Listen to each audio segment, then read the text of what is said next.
鄧小平明明看到中日工業近100倍的差距，卻並不急着引進生產線。當別人都喊着要趕英超美時，他竟轉頭盯着幹部選拔制度。一開始很多人不理解，技術落後不是應該撥款換機器提產量嗎？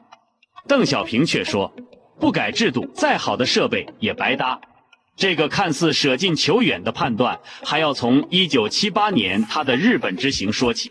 那一年，74歲的鄧小平站在日產汽車的生產線上，看着機器人自動焊接車身，新車一輛接一輛駛下流水線。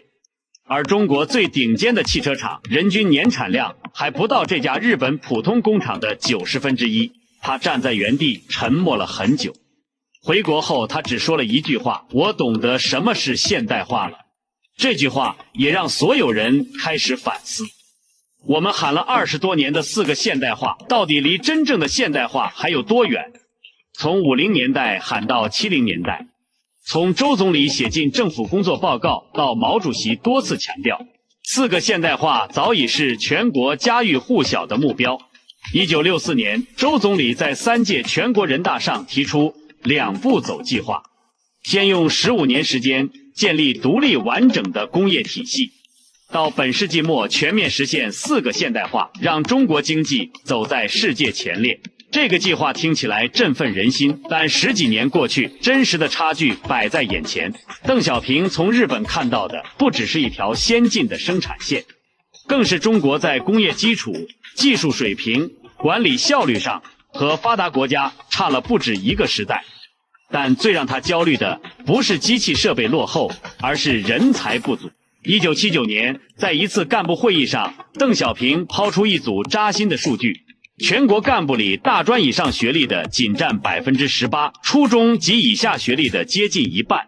國家30多個核心部門的主要負責人，平均年齡63歲，66歲以上的佔40%，55歲以下的不到10%。鄧小平一針見血地指出，現在面臨的問題不是4個現代化的路線方針對不對，而是缺少一大批實現這個路線方針的人才。比人員素質更棘手的是選人機制，論資排輩，求穩怕錯，不敢破格提拔。這些沿用多年的老規矩，正把真正有能力的年輕人擋在門外。他明確要求各級幹部必須解放思想，打破老框框，改革不合時宜的人事制度。但光有批評還不夠，必須拿出可行的方案。鄧小平很清楚，中國不能照搬發達國家的現代化模式。日本人均產值是中國的幾十倍，硬對標只會是空談。於是他提出了一個全新的概念：中國式的現代化。什麼是中國式的現代化？他給出了最務實的答案：小康之家。不盲目追求高標準，而是先讓老百姓過上不愁吃穿的安穩日子，一步一個腳印往前走。但定下小康之家的目標只是布局的第一步，真正难啃的硬骨頭是日積月累的幹部體系。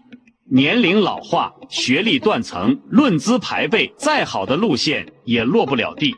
鄧小平接下來的舉動既大膽又務實，不僅重塑了幹部隊伍，還改寫了中國幾十年的發展路徑。鄧小平的選人硬標準是什麼？給中國發展規劃了怎樣的新節奏？點擊頭像進入主頁，找到下集，看鄧小平如何破局。